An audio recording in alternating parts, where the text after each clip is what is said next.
How's everybody today? It's a beautiful early fall like day. We're right at the end of summer, early fall. Um, just wanted to touch base with all my CNA followers. I am still doing my CNA work and working on my side gig in the food business. I'm not sure if I had mentioned about my avenue I have taken as far as the food business, the plate lunches. Well, that was focused mainly locally. So with that business model, selling plate lunches, you're dependent on your local community for support and all of that. So the issues I had with that, I would prepare the side items like the vegetables, the cooked vegetables and the salads that I was offering. So the issue I ran into, I had to replenish this food at least every couple of days. Because if you made slaw, well, you may get a good 2 days out of that slaw before you have to just buy new slaw product, buy new slaw and make it, or the salads. When you buy salads like the lettuce and the tomatoes and the onions or whatever you're using to make your salads, you're gonna have to replenish that salad. It starts to wither after that second day. So I was in the grocery store every other day, if not every day that I was cooking, having to replace food items. And what I did not sell, I had to throw it away. So that's a lot of waste as far as food and money. Because as you know, I don't care what state you're in, food and the cost of everything has went up. So I said, well, this model is not working. And this is just too much money being spent, and the customer base is just not there. Because I live in rural, as I've said before, I live in rural Tennessee, small town, and you're just not going to get a whole lot of support, local support. So I turned my attention to I tried to come up with a food item that I could sell that has a longer shelf life than plate lunches or food that you would use, because people want fresh food every day.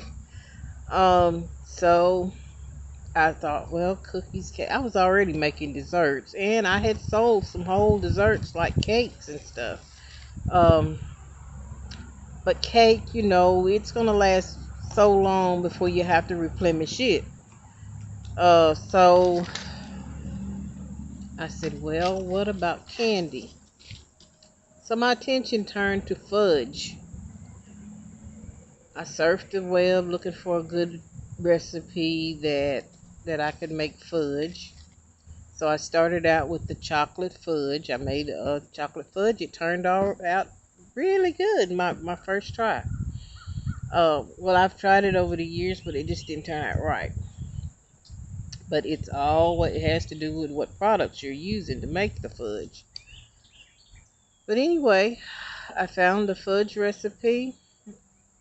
I kind of went by that recipe, but I noticed that if you go exactly by the recipe, your fudge is not going to form properly. It's not going to, if that fudge is not, if you can't take a knife and cut through that fudge, then you know that your fudge is not made right.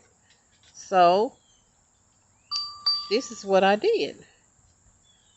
I kept working with that recipe because now I know the recipe in my head. So I kept working with that recipe until I got the firmness. So all I did was just took the fudge that I had already made, and it was like it didn't keep its form in the pan. It would spread out slowly, and that's not how you want your fudge to be. You want to be able to, your spatula or whatever you're using to cut that fudge is supposed to be able to stand there in that fudge and hold itself. So I went back, I added a few more ingredients, and sure enough, uh, the fudge set like it should. And if your fudge is gonna set, you put it in your refrigerator for a couple of hours at the most, maybe three. You should be able to cut through that fudge if you made it right. I'm not gonna give up my recipe. You gotta learn on your own. You gotta get in that kitchen and do like I did and learn on your own. So I decided, okay, like I said, I started out with the chocolate. Then I said, I wonder if I could duplicate this recipe with different flavors. So I did. So right now I am making selling like a sampler box with 12 flavors. I'm offering this box in 4 quantity options. You can get 12 pieces with 12 different flavors. Or you can get 24 pieces with 2 layers, same flavors, 3 layers, or 4 layers. So basically, it's a 12 piece, 24 piece, 36 piece, or 48 piece. Um, and also, I'm even offering a fundraiser option with my fudge. I make the fudge, you make the money, and the way I have to do that, I sell it at a discounted rate, the lowest I can come up with, and not come out in the hole as far as the supplies used to make it. Uh, so you would, as the customer or the one needing a fundraiser, you would charge the non-discounted rates. Like I said, if you're ever interested in making some extra money, and you just want to, you could be raising funds to pay some extra bills, or you could be doing it for a charitable event or charitable cause. I give $6 to every box of chocolates or fudge samplers sale. Every box you get a $6 profit from that sale. Um, Also, I have you can get started all from the web store, and the web address is hickory141.com. But anyway, yes, the fudge has a longer shelf life. You can make fudge and you don't have to throw it away after 2 or 3 days. My understanding from the research, you can fudge is good for at least 1 to 3 to maybe 6 months. But of course, you don't want to have sell fudge that's that old. You want to throw it out. I'd say after that third month, if you hadn't sold all that fudge, throw it away. But most of the time, you're going to sell that fudge because these sampler boxes that I've come up with have been selling like crazy. People have been coming to my house as if I was a drug dealer, and I don't do no drugs, and I don't sell them, never fooled with them in all of my life, and then will never start fooling with them. But anyway, the fudge candy sells wonderfully. People flock to me for the little samplers. At first, I was just offering the 24-piece sampler for $12. Now I offer a $6 sampler um, for it's $6, but if you were gonna sell it as fundraiser, it's gonna be that sampler is gonna be $12. But the thing is, I may have to add some more pieces to that because I don't know if anybody's gonna give. But fudge is high. Now all my prices is under the market value for fudge. A half a pound of fudge or a pound of fudge is anywhere from $14 and up. Mine, I'm selling it for $12. Um, and then I checked on Etsy or whatever. I've got a page there selling the 24-piece sampler, but I haven't got any response from it yet. But anyway, yeah, it's just a easy food item. If you find the right recipe, you can buy and sell my fudge, or you can come up with your own. And see, with my web store, that helps. Like I said, I've told you guys, whatever you're selling, always have a web presence. This is something that I wanted to do for a while, but I couldn't find the right company to get my fudge from. And I said, well, why can't I just make my own fudge? Why can't I be my own vendor? So that's what I did. I became my own vendor. I make and supply my own fudge. I buy my supplies uh, from the local grocer. I get I ordered some boxes to put the fudge in. Like say the 48-piece box. I have a um,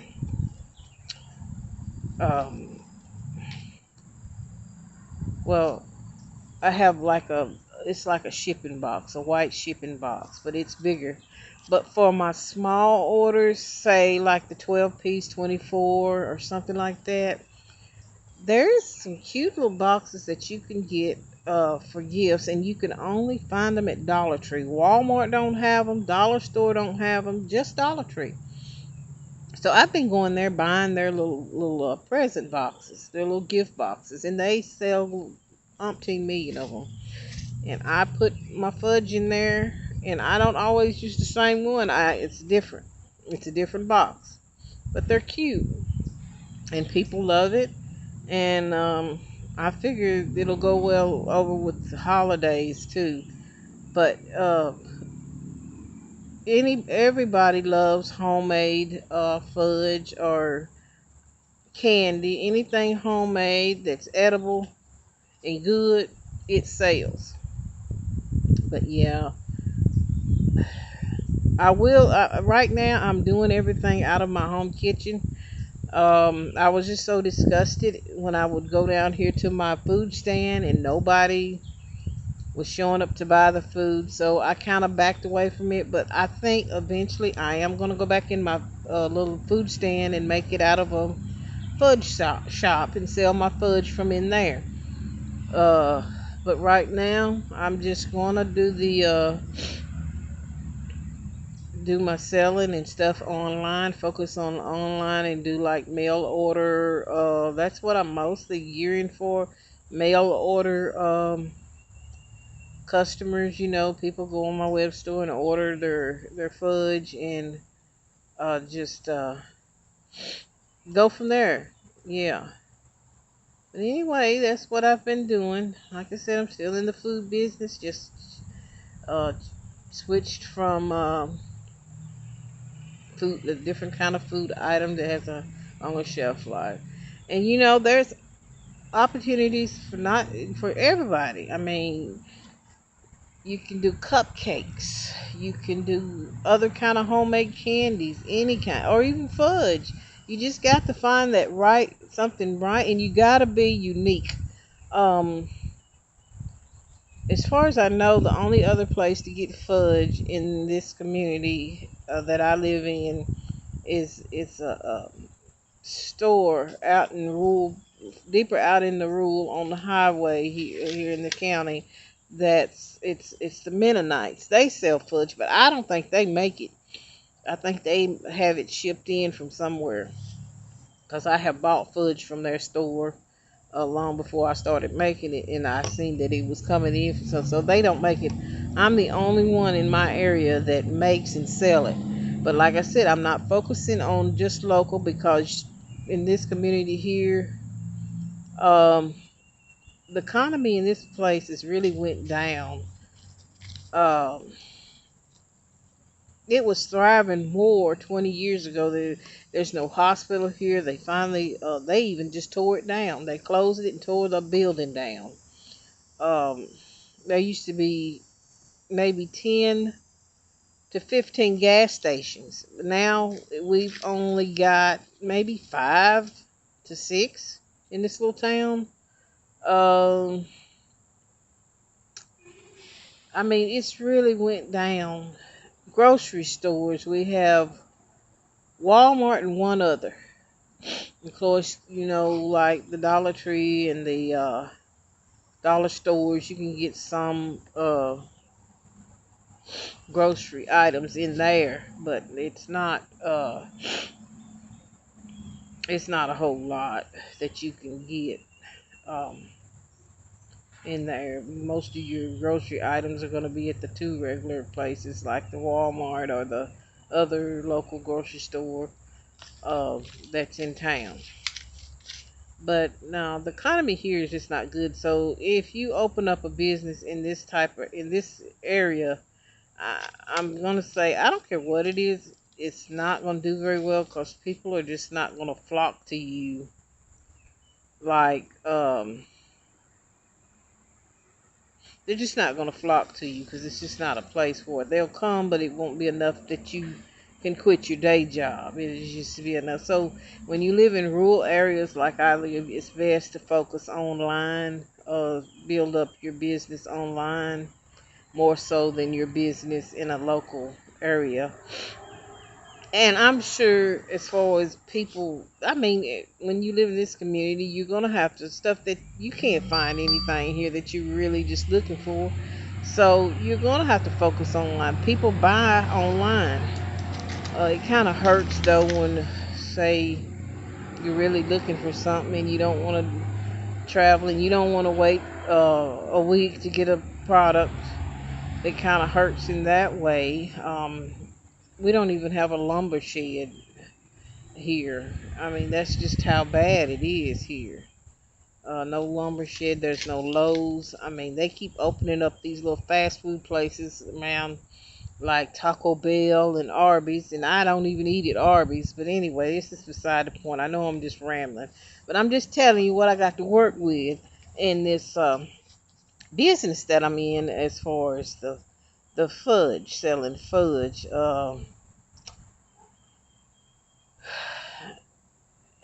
You have to use your creative wiles. Whatever you do, whatever business model you come up with, you got to be creative with it. It's like looking for a needle in a haystack almost with the environment that I have to work with. But hey, I'm the one to do it. And to get myself out there. Most of my business, as far as the fudge, selling my homemade fudge, has been Facebook, and that is my main place. But I um, when you have a web store, you have to do your search engine. As far as you want organic search engine traffic. So I try to work with my keywords. You know, and then I just did a press release. I got up this morning, wrote the press release out, typed it up on my computer, checked all of the spelling, the wording, and I checked it over twice to make sure it sounded good, to make sure the grammar was correct, and all of that. So I sent it out. Sent it out. PR log. I used prlog.com. They're the cheapest because some of these press release companies, they will charge you as high as, I've seen them charge as much as $2,000. And I'm like, that's way too much. And I don't have that kind of money to be spending. on no piece of news. I need my business out there, but I just don't have it to spend. you know. But anyway, that is my story here. I am actually waiting on a customer to come get one of my smallest boxes of the assorted fudge. She ordered it through my. Oh yeah, make sure you always have to get yourself out there. Make sure that you have a Facebook page with your listing, with your business, whatever it is you're selling. I see a lot of people are just using their Facebook page as their web store, but I don't know. I'd rather have my own private web store without Facebook. I mean, I got the web page to lead people to my online store. Um, yeah, and you gotta be careful online with these different opportunities and whatever you check on. Um, and also, you want to be honest yourself. You don't want to take advantage of anybody. If you're selling something, produce the product. Don't take somebody's money and then it just. I mean, God sees you, and I mean, it just ain't gonna help you business wise to be dishonest. So be honest in all you do. Be honest. Okay, guys, that's all I have for you today. I guess I did a lot of rambling, but I just wanted to touch base with my CNA people and let you guys know how I'm doing in my little side gig as far as the food business. You all have a blessed day.